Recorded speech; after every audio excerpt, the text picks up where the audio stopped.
तो मनुष्य का देह मिला है, मनुष्य का तन मिला है, मानव का शरीर मिला है, और उसको भी हम ऐसे ही गवा दे तो हमारा जीवन बेकार है। हमारा जीवन व्यर्थ है।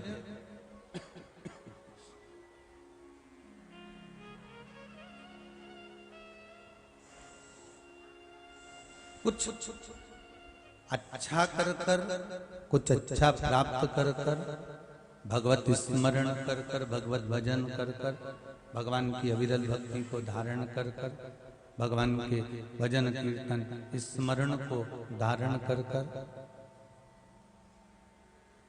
हम कुछ ऐसा कर कर मनुष्य देह से जाएं कि लोग बाद में भी हमको कहें कि कोई मृत्यु लोक में जन्मा था और जन्म लेने वाला मानव कोई साधारण नहीं था महाराज,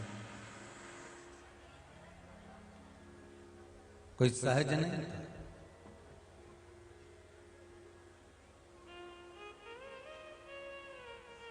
जन्म सबका होता है और मृत्यु रिटर्न बढ़ाई, मृत्यु भी सबकी होती है। जन्म भी सबका है और मृत्यु भी सबकी है। मत बुरे कर्म कर बंदे वरना पछताएगा, भगवान की आंखों से तू बच नहीं पाएगा, तू बच नहीं पाएगा। अरे ओ अज्ञानी मत करना दानी, तेरे कर्म का फल भी तू ही पाएगा, जैसा किया तूने तेरे आगे आएगा। जैसा हम कर्म करेंगे उसके अनुसार हमको फल प्राप्त होगा, उसके अनुसार हमको सुख प्राप्त होगा। कुछ कर्म हम अपने जीवन में सत्कर्म करते हुए चलते। हम आपसे ये भी नहीं कहेंगे कि आप बहुत दान करो, हम आपसे ये भी नहीं कहेंगे कि आप गंगा जी के घाट पर जाके बैठ जाओ, क्योंकि फुर्सत किसके पास है। कह भी देंगे तो तुम सुनने वाले हो। हम आपसे ये भी नहीं कहेंगे कि आप नर्मदा जी के घाट पर जाकर बैठ जाओ, नर्मदा जी के घाट पर बैठकर भगवान भजन करो। हम तो इतना जरूर कहेंगे कि घर में रहो, परिवार में रहो, कुटुंब में रहो, अपने रिश्तेदारों में, अपने नातेदारों में, अपने कुल में रहो और रहकर भगवान का भजन करो। इसकी बढ़ाओ बाहर की नहीं।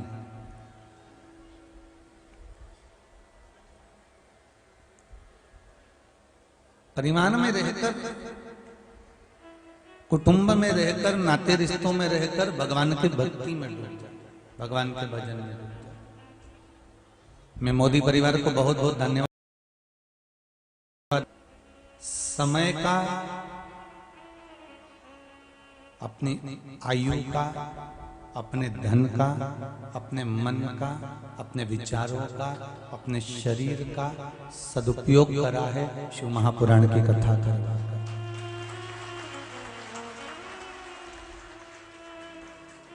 और साथ में धन्यवाद दूंगा आप सभी को, जितने भी श्रोता भाई बहन बैठे हुए हैं, जितने भी बैठे हुए हैं, चाहे वो टीवी चैनल के माध्यम से कथा सुन रहे हो, फेसबुक के माध्यम से कथा सुन रहे हो, चाहे वो यहाँ बैठकर कथा सुन रहे हो, आपने अपने जीवन की सार्थकता प्राप्त की। दुकान पर बैठकर या फैक्ट्री पर बैठकर या ऑफिस में बैठकर जो तुम कमाते हो, पत्नी और बच्चों के लिए कमाते हो।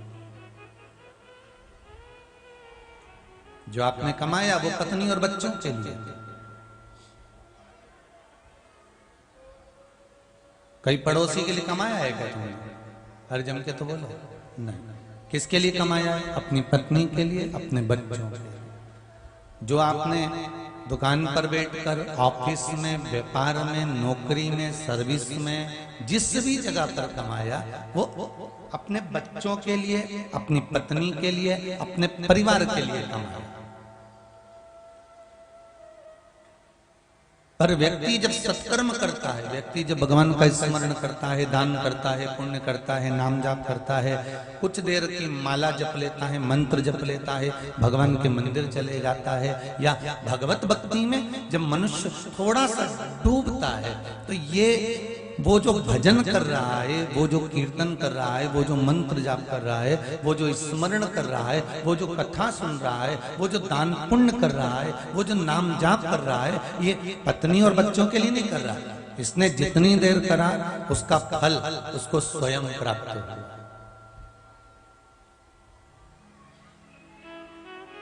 उसका फल अगर मिलेगा तो उसको खुद को मिलेगा,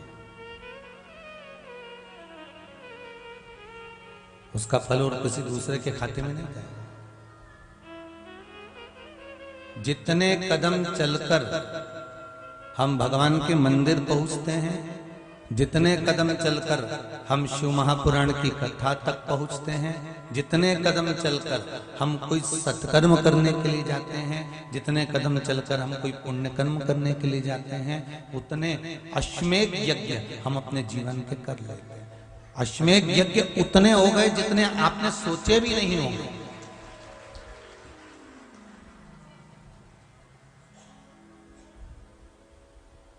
आपने उतने अश्वमेध यज्ञ का विचार भी नहीं करा होगा। इतने अश्वमेध हम अपने जीवन के कर लेते हैं, भगवान के भजन की ओर, कीर्तन की ओर, मंत्र की ओर, नाम जाप की ओर, स्मरण की ओर जब हम चलते हैं।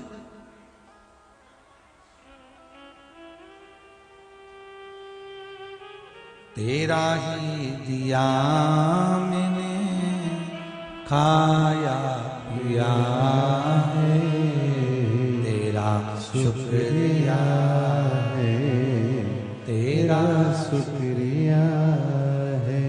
मुझे भोले बाबा ने बहुत दे दिया है, तेरा शुक्रिया है, तेरा शुक्रिया है। हम उसको कैसे धन्यवाद दें, हम उसको कैसे रिझाएं, हम उसको कैसे मनाएं, हम उसको कैसे बोलें कि आपकी ही कृपा से मिल जाए।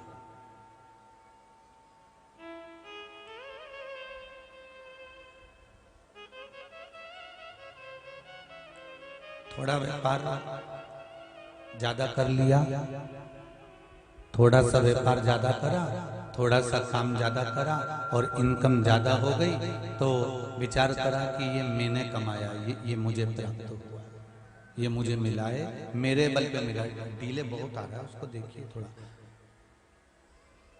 ये मेरे बल पर मिला है मुझको।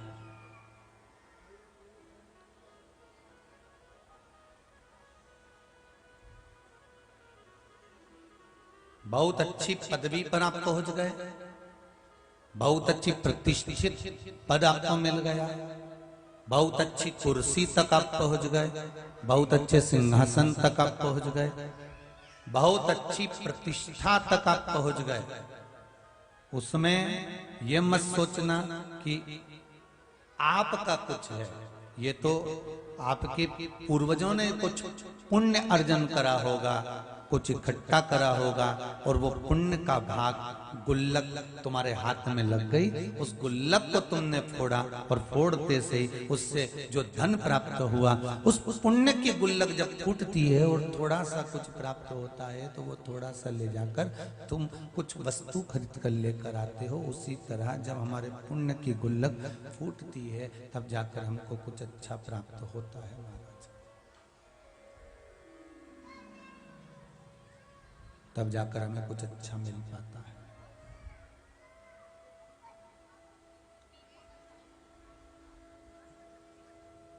मोती समुद्र के किनारे पे मिलते हैं कि समुद्र के अंदर मिलते हैं? जम के बोलो जरा, किनारे पे मोती मिल जाएगा क्या? नहीं, समुद्र के अंदर थोड़ा सा उतरना पड़ेगा, थोड़ा सा जाना पड़ेगा। समुद्र के अंदर जब हम थोड़ा सा जाएंगे, उतरेंगे, अंदर प्रवेश करेंगे, और प्रवेश करने के बाद में ऐसे ही कोई उतर जाएगा क्या? समुद्र में उतरने में भी तो सामर्थ्यता चाहिए।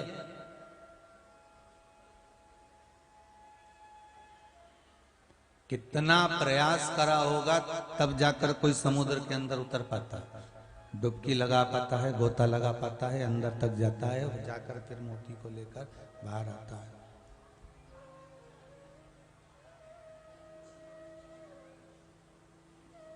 कितना प्रयास करा होगा, कितना। और किनारे पर मोती नहीं मिला, नीचे उतरे हो तब मोती प्राप्त हो। उसी तरह एक बार पशुपति व्रत कर लिया और विचार करा कि मुझे तो अब मोती मिल ही जाएगा। एक महीना लगातार शंकर जी को लोटा भर के पानी चढ़ा दिया और मन में विचार करा कि मेरे को तो मोती मिल ही जाए।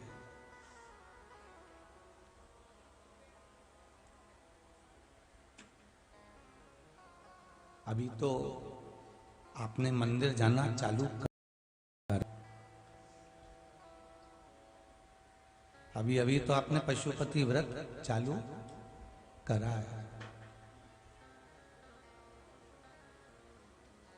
अभी तो आप शिव महापुराण की कथा सुन रहे हो।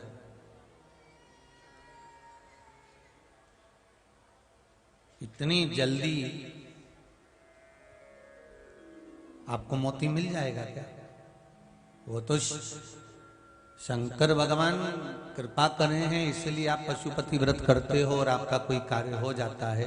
आप कोई उपाय करें, आपका कोई कार्य हो गया, शिव जी के मंदिर गए, वो कार्य हो गया। वो अटका हुआ था,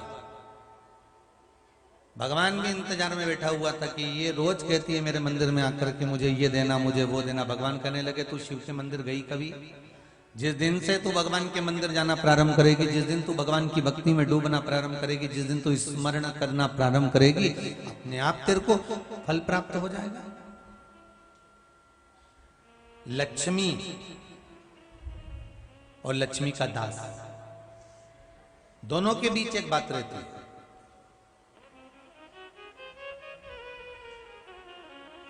दास कहता है कि लक्ष्मी मैया तुम प्रसन्न हो जाओ, मैं खूब दान करूंगा, पुण्य करूंगा, सत्कर्म करूंगा, ये करूंगा, कथा करवाऊंगा, भागवत करवाऊंगा, रामायण करवाऊंगा, गीता करवाऊंगा, सारे अच्छे काम करूंगा, यज्ञ करवाऊंगा, लक्ष्मी मैया तुम प्रसन्न हो जाओ। दास कहता है कि लक्ष्मी से कि तुम प्रसन्न हो जाओ, मैं सारे अच्छे काम करूंगा। और लक्ष्मी क्या कहती है कि तू पहले अच्छे काम कर ले, मैं खुद प्रसन्न हो जाऊंगा। अब दोनों अटके पड़े। दास कह रहा है कि तुम प्रसन्न हो जाओ तो मैं सारे अच्छे काम करूं, लक्ष्मी जी करेगी तू पहले अच्छे काम कर, मैं प्रसन्न हो जाऊंगा। सर्विस, नौकरी जब लगती है ना तो पहले उसको सीखने का मौका दिया जाता है कि आपको कंप्यूटर ऐसे चलाना है, आपको प्रचार सामग्री ऐसे रखना है, आपको जाकर ऐसे प्रयोग करना है, आपको जाकर ये काम ऐसे करना है। जितने भी, चाहे प्राइवेट जॉब हो चाहे सरकारी।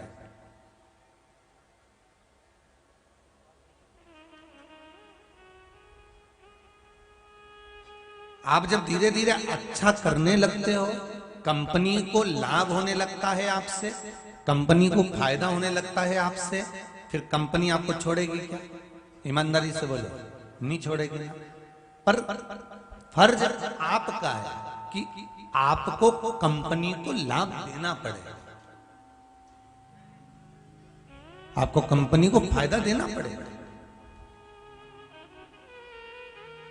और यदि कंपनी को लाभ नहीं हुआ, कंपनी को फायदा नहीं हुआ, तो फिर महाराज फिर कोई वो सोचेंगे अब काय को अपन 70,000 रुपये, 50,000 रुपये महीना दें, 40,000 रुपये महीना दें। एक काम करो, 2 जनी का काम 1 जनी करेगा, इसकी छुट्टी करो।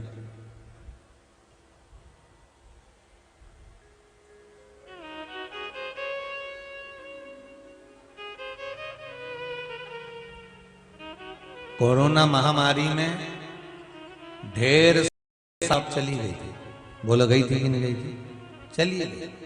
ऑफिस में उन्हीं को रखा गया था जो ऑफिस में थोड़ा सा अच्छा बल दे रहे थे। आपको भेज दिया गया आपके घर पर कि ये लैपटॉप ले जाओ, घर से काम करो, वहीं से बैठकर सब काम करो, हमारा प्राण मत खाओ, यहां से जाओ। बोल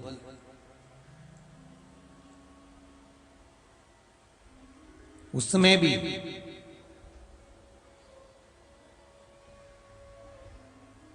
बाद में कह दिया गया घर से काम करना, फुल टाइम जॉब करना, समय पे बैठना। घर घर में लोग बहुएं, बेटियां, बेटे सब लैपटॉप ले लेके घर के अंदर एक कमरे में, छत पे एक रूम में जाके बैठ जाते थे। किसी के यहाँ जाओ, पूछो क्यों, अभी तो कोरोना चल रहा है, बहू बेटे तो यहीं होंगे। हाँ है ना गुरुजी, पर ऊपर है कमरे में, नीचे नहीं आएंगे, काम चल रहा है उनका, वो सर्विस नौकरी लैपटॉप पे चल रही है, जॉब उस पे ऑनलाइन चल रहा है। हमने कहा बहुत बढ़िया। फिर इसके बाद में जब कंपनी चाहेगी फोन करेगी और इनको वापिस जम के तो बोलो बुला लेगी। यही की यही हमको अपने जीवन में समझना है। भगवान ने भी हमको जन्म दिया है, लैपटॉप देकर पैदा करा है, मन रूपी लैपटॉप भगवान ने देकर पैदा करा है और कहा इस मन पर काम करते रहना, राम नाम कृष्ण नाम श्री शिवाय नमस्तुभ्यम का कार्य करते रहना, जपते रहना, भजन करते रहना, काम करते रहना, घर में करते रहना, कहीं जाने की जरूरत नहीं है। एक ना एक दिन कंपनी का मालिक वापस बुला लेगा, ये पक्का। आप करो तो घर पे जाकर भी कई लोग मक्कार हो गए, काम ही नहीं करे और तनख्वाह पूरी चाहिए। कई लोग विचार करें कि नहीं मैं तो बाद में कर लूंगा, आधे घंटे बाद कर लूंगा, 1 घंटे बाद कर लूंगा। नौकरी किन की गई?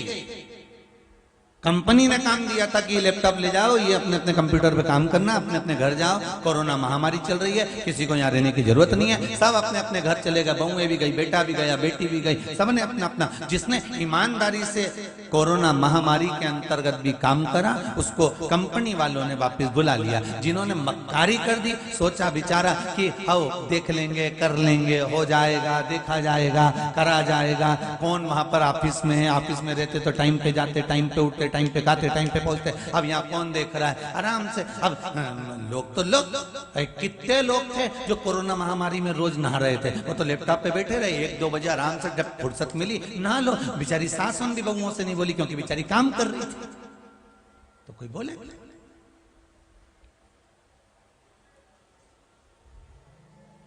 ऑफिसर ने फोन लगाया तुम्हारे पास में, किसी की नौकरी वाले के पास फोन लगा के बोला क्यों रे बिना नहाए बैठा है, लैपटॉप चला रहा है, बिना नहाए कंपनी का काम कर रहा है? किसी ने बोला नहीं, उनको तो काम से मतलब था।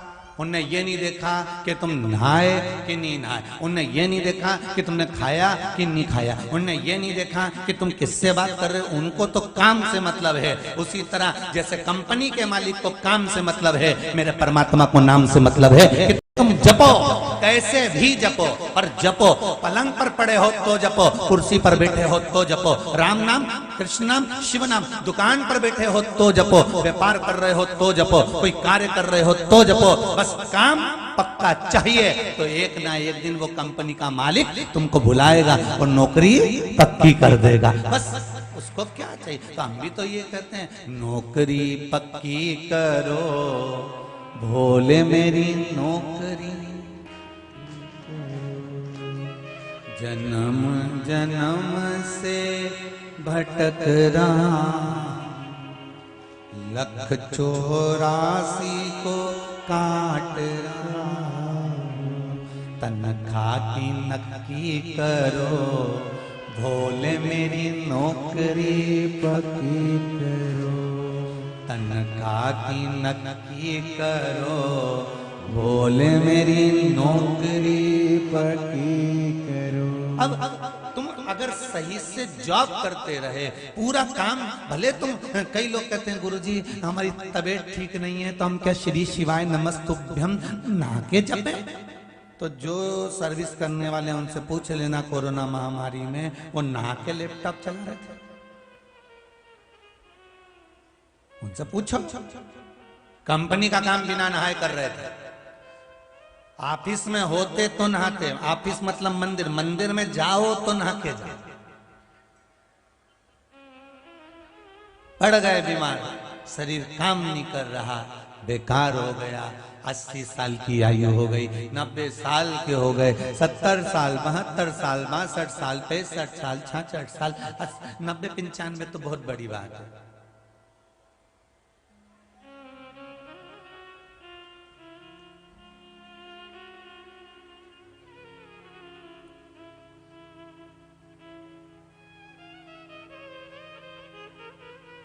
भाई 90, 95 बहुत, आज के जमाने में बहुत बड़ी बात। तो तुम कोई गुरुजी के ताऊजी तो हो नहीं, हमारे ताऊजी 95 के बाद गए।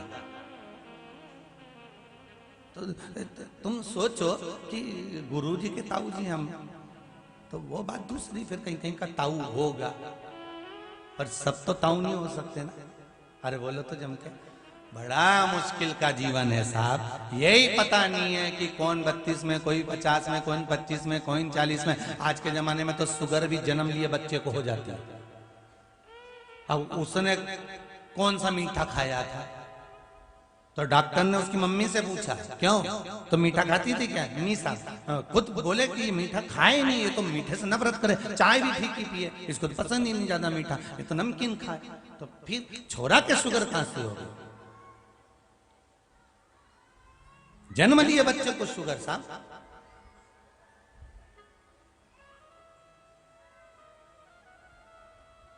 जरा विचार करिए, अवस्था नहीं है। हमें दूसरे को देखकर नहीं जीना कि उसका वैभव कितना है, उसका धन कितना है, उसकी सत्ता कितनी है। हमें अपने आप को देखकर जीना है। हमें दूसरे को देखकर नहीं जीना कि ये 90 साल जिया था, ये 95, ये 80, ये 85। हमें अपने आप को देखना है कि अपना जीवन कितना अपने को मालूम ही नहीं है। इसीलिए कहते हैं कर सेवा तू लगन लगाकर, मन में सच्चा भाव जगाकर, ही की आंखें खोलो रे तुम वल्लभ के, तुम भगवान के होकर तो देखो। क्या गुरुजी श्री शिवाय नमस्तुभ्यम का जाप सोते सोते कर सकते हैं? श्री शिवाय नमस्तुभ्यम का जाप भोजन करते कर सकते हैं? श्री शिवाय नमस्तुभ्यम का जाप बिना स्नान के कर सकते हैं? श्री शिवाय नमस्तुभ्यम का जाप। हम तो श्री शिवाय नमस्तुभ्यम से मतलब नहीं, पंचाक्षर मंत्र, षडाक्षर मंत्र, भगवान का राम नाम, कृष्ण नाम, शिव नाम, तुम भगवान का नाम कैसे भी जप सकते हो, मर्जी तुम्हारी होना चाहिए।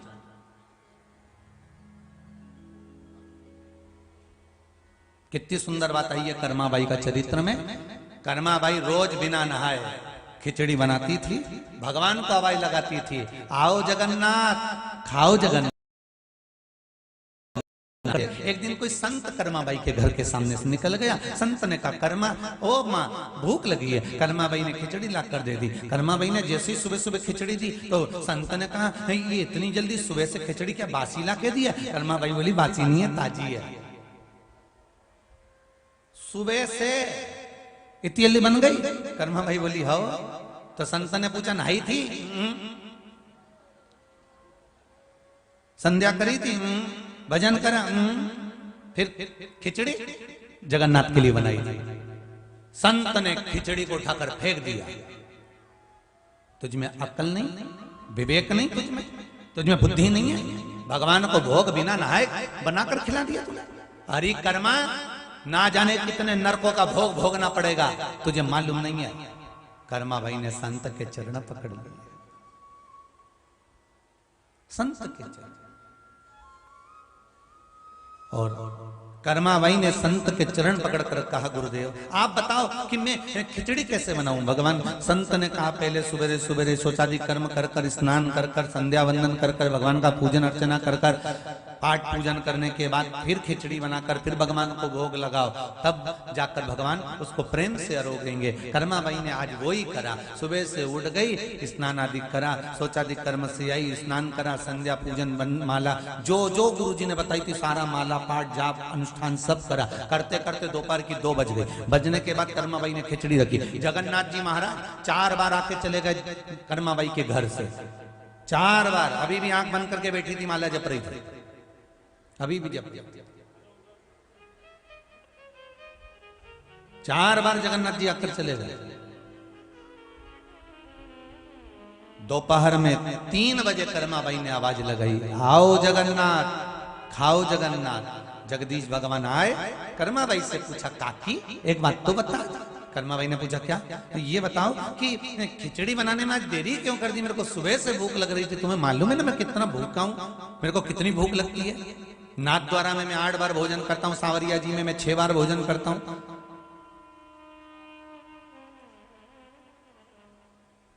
गोवर्धन में, जतिपुरा में तो 15-15 मिनट में जीमता रहता हूं। वृंदावन में तो हर सेकंड में खाता हूं। बद्री विशाल में मैं 6 बार खाता हूं। तिरुपति में तो मैं इतने बड़े बड़े लड्डू ना जाने दिन भर कितने निपटा जाता हूं। क्या कर्मा भाई आपको मालूम नहीं है? और आप भोजन मुझे 3 बजे दे रही हो? कर्मा भाई बोली, अब क्या बताऊं रे जगन्नाथ, एक संत जी आए थे, उन संत जी ने कहा कि तू बिगड़ना है भोजन बनाती है, इसलिए उनने जो पाठ बताया, जैसा जैसा बताया वैसा वैसा मैंने कहा। जगन्नाथ जी ने कहा, संत कहाँ गया? कि इधर ही गया है। भगवान जी बोले, अब खिचड़ी तो बाद में खाऊंगा, पहले जगन्नाथ जी बोले संत से निपट जाऊंगा, इसके बाद खिचड़ी खाऊंगा। संत जा रहे थे, माला फेरते फेरते फेरते फेरते पहुंच गए जगन्नाथ जी। जो जगन्नाथ जी गए और इनके गले में हाथ डाल के इनके ऊपर चढ़ गए तो ये नीचे चित्ता था। संत पूछे, कौन? जगन्नाथ जी के तेरा बाप। कौन? तो के जगन्नाथ। संत ने पूछा, जगन्नाथ? पुरी का जगन्नाथ? हाँ। उतर तो। भगवान जैसे ही नीचे उतरे, संत ने भगवान के विग्रह को देखा तो चरण पकड़ लिए, ना आज आप यहां? मेरी माला में इतना असर हो गया कि आप मेरी पीठ पे चढ़ गए? भगवान बोले, माला में असर नहीं हुआ है, जो तू गड़बड़ी करके आया है ना, ये असर उसका है। अरे प्रभु, क्या गड़बड़ कर दी मैंने? कर्माबाई को बोल कर आया था कि पहले स्नान करो, संध्या वंदन करो, पूजन करो, आराधना करो, पाठ करो, फिर जाकर खिचड़ी बनाकर जी मां मैं भूखा रह गया। जाकर बोल क्या कर्माबाई को कि जैसी बनाती थी वैसी बना। जब बोल कर प्रभु बोलने तो बाद में जाऊंगा, पर आज मेरा दिल इसलिए खुश हो गया, कम से कम आपका दर्शन इतने जीवन के बाद तो हो गया, बस इसी में खुशी हो गई। संत दौड़े कर्माबाई के पास गए, कर्माबाई के चरण संत ने पकड़ लिए। अरे कर्मा, तू जैसी बनाती थी जगन्नाथ जैसा पाता था, वैसे बना और वैसे पावा। आज भी जगन्नाथपुरी में सबसे पहली सुबह की खिचड़ी बिना नहाए जगन्नाथ जी के लिए बनती है और कर्माबाई के नाम से भोग लगता है। आज भी भले कर्मा चलिए।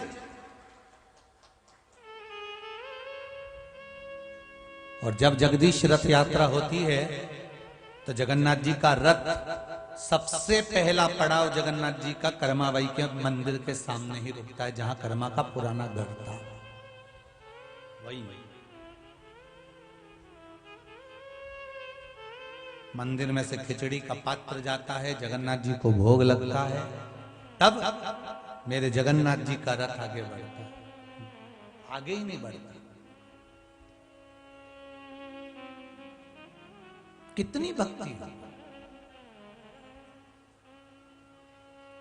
गुरुजी बिना नहाए मंत्र जप सकते हैं?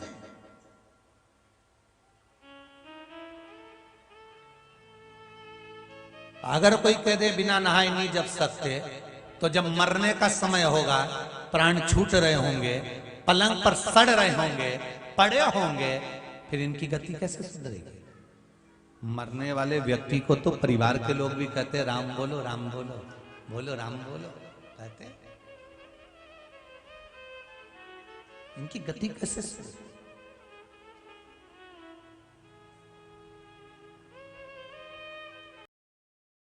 विदेश में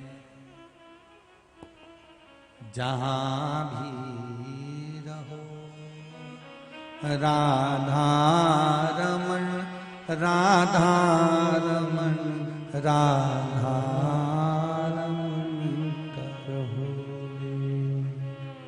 तुम्हारी मर्जी पड़े जिस जगह जिस भूमि पर जिस स्थान पर जहां तुम्हारा चित्त कर जाए, जहां तुम्हारा मन कर जाए, जहां तुम्हारी वृत्ति बुद्धि कर जाए, तहां रहो, पर भजन करो।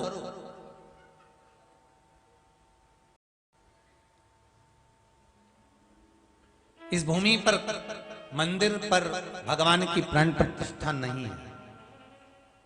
कुबेरेश्वर धाम के मंदिर में कहीं आप कुबेरेश्वर गए होंगे, अंदर गुफा में प्रवेश करे होंगे, तो भी आपने दर्शन करा होगा, उसमें अभी मूर्ति नहीं है।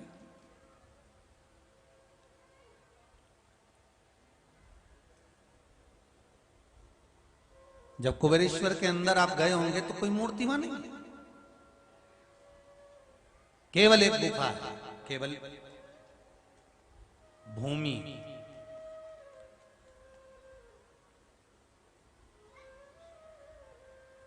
और भूमि भी चुनने वाला वही देवाधिदेव महादेव, बस वो भूमि।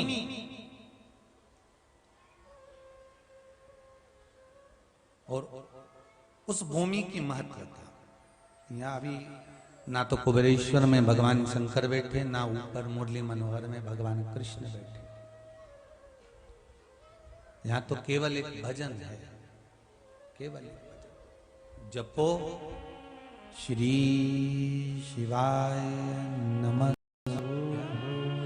श्री शिवाय नमस्तुभ्यं, श्री शिवाय नमस्तुभ्यं, श्री शिवाय नमस्तुभ्यं, श्री शिवाय नमस्तुभ्यं। यहाँ केवल इस मंत्र का जाप है।